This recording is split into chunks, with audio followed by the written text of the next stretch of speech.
que a gente vai discutir nesse vídeo? Nós vamos entender como usar a leitura de artigos para escrever a introdução do seu texto. Por que você precisa saber disso? Eu preciso que você inicialmente entenda que para você fazer um papel de um bom escritor acadêmico, você vai entender que será necessário dominar outras coisas, como, por exemplo, dominar a técnica de apresentar o que os outros dizem, o que outras pessoas já disseram. É aqui que você vai entender como ler artigos científicos tem utilidade para escrever a introdução do seu artigo. A gente pode extrapolar isso aqui para as outras seções, mas nesse vídeo eu vou focar exatamente na introdução. Então, 2 pontos que estão essenciais a você entender como essas coisas se conectam é que você precisa dominar também o papel de ser um bom leitor, para que você, então, seja um bom escritor. E também é preciso que você saiba se uma informação ela está clara e se ela pode ou não ser citada no seu texto. Guarde isso aqui, porque isso aqui, olha, é fundamental quando você está escrevendo, tá? Então, esses pontos aqui, eles estão associados a você dominar a arte de citar informações claras. A escrita da introdução ou de qualquer outra seção não se trata de você copiar e colar frases isoladas dos autores. É aquela velha máxima da gente pensar que o texto está sendo uma costura ali de um monte de páginas, você está fazendo um Frankenstein do seu texto. E não é isso, é muito mais que isso. E é justamente por isso que nós entendemos o papel de você ser um bom leitor, de você saber identificar se aquelas informações que você está lendo, elas estão claras, se elas são pertinentes para ir para a sua escrita. Então, é todo um trabalho que, de fato, fundamenta uma escrita de qualidade. E aí, você precisa fazer uma análise para saber quais informações que você leu são realmente importantes e devem ir para o seu texto. Então, vamos pensar qual seria uma estrutura ideal da sua introdução e como é que você precisa capturar informações das suas leituras para poder se deter a essa estrutura ideal. Então, vamos imaginar que a sua introdução ela é composta por 3 blocos.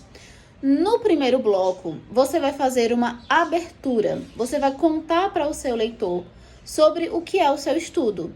Basicamente, você vai dar um contexto para ele. Você vai mostrar ao seu leitor, você vai abrir para ele e dizer, isso aqui, vem comigo, caminha comigo, porque a partir disso aqui eu vou te mostrar sobre o que se trata a minha pesquisa. E aí, o que é que você precisa capturar das suas leituras para que você consiga estruturar esse primeiro bloco da sua introdução? Você tem que se atentar a estudos que tragam dados importantes da sua área. Independente de qual área você esteja, vão existir estudos que vão trazer dados importantes, que você vai julgar pertinentes e que vão dar ali, começar a oferecer uma base para o seu leitor, para que ele consiga entender as coisas que você vai trazer lá para o final da sua introdução. Dito isso, nós vamos para o segundo bloco da sua introdução. Nesse bloco, você vai construir um plano de fundo do seu estudo. Veja bem, isso aqui é o ouro da sua introdução. O que é que você vai precisar capturar nas suas leituras para você conseguir estruturar esse segundo bloco? Estudos que demonstrem que essa temática já vem sendo investigada durante alguns anos.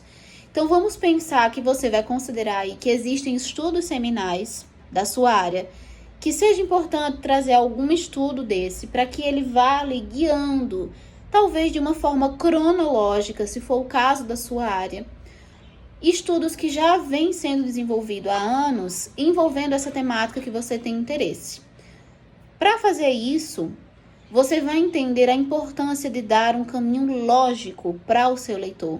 Você vai entender que existe algo que o leitor precisa saber para que ele entenda outra coisa que vai vir depois.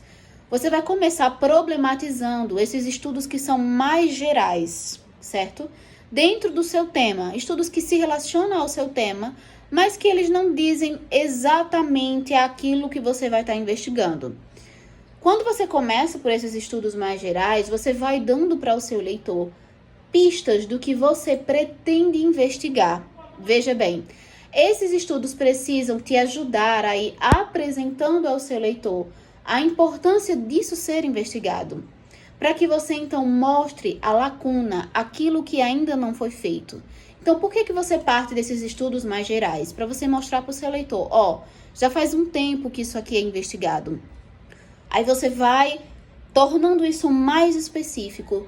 No entanto, apesar de tudo isso aqui já estar sendo investigado, da gente ter esses estudos nessa área, existe algo que ainda não foi feito, que é justamente a sua lacuna de pesquisa.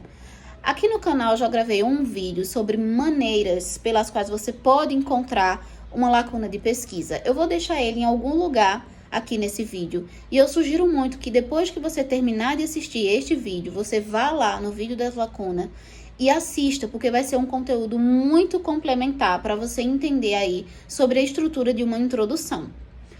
Então, é importante que os estudos que você vai escolher para fornecer um pouco de entendimento sobre a sua pesquisa, eles também tragam aí um pouco sobre os conceitos que são centrais na sua pesquisa. Mas você não vai aqui se aprofundar nisso, você vai apenas apresentar estudos que forneçam um pouco de entendimento sobre esses conceitos. Porque as definições e discussões desses conceitos você só vai apresentar lá na revisão de literatura. Isso é conteúdo para um outro vídeo que eu pretendo trazer aqui para o canal. Feito isso, você vai para o terceiro bloco da sua introdução. Geralmente, o terceiro bloco é quando você chega no último ou nos últimos parágrafos da sua introdução. É aqui que você vai apresentar o desafio através do qual você vai se comprometer a cumprir com o desenvolvimento da sua pesquisa. Veja bem, para que você chegue aqui no terceiro bloco da sua introdução, foi necessário que você fornecesse todo um caminho ao seu leitor. Foi necessário que você mostrasse um contexto através de trabalhos, através de dados importantes da sua área. Foi necessário que você capturasse das suas leituras estudos que mostrassem aí que essa temática já vem sendo investigada há um tempo, mostrando resultados, coisas que vêm sendo feitas nessa área, mostrando que existe algo que, apesar de todos esses estudos terem sido feitos, existe algo que não foi e que é importante de ser feito, dado a importância que essa temática tem no campo de pesquisa que você está.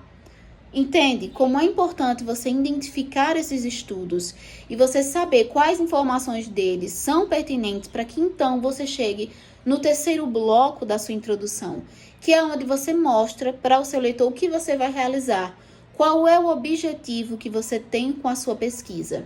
E aí esse terceiro bloco ele pode variar um pouco, a depender se você está escrevendo uma introdução do seu projeto de pesquisa, uma introdução do seu artigo científico, pode mudar um pouco. Porque, por exemplo, num artigo, não necessariamente você vai ter que apresentar um problema e um objetivo. Você pode apenas apresentar um objetivo. Num problema de pesquisa, você vai precisar... Num projeto de pesquisa, você mostra um problema de pesquisa, você mostra objetivo geral, objetivos específicos. Mas, de qualquer forma, para que você chegue nesse ponto, nesse terceiro bloco, você precisou desenvolver os outros blocos e capturar as informações pertinentes, importantes de estudos que deram respaldo, que fizeram você construir esse caminho lógico. Agora você entende que as leituras, de fato, elas precisam ser úteis. Elas precisam ter informações relevantes que você irá extrair delas para que dê, então, material para você construir a sua introdução. Eu espero que esse vídeo tenha sido útil, que ele tenha feito você construir aí uma imagem mental da estrutura da sua introdução e que ele te ajude, de fato, a extrair as informações relevantes das suas leituras. Muito obrigada por ter ficado comigo até aqui e a gente se vê na próxima semana.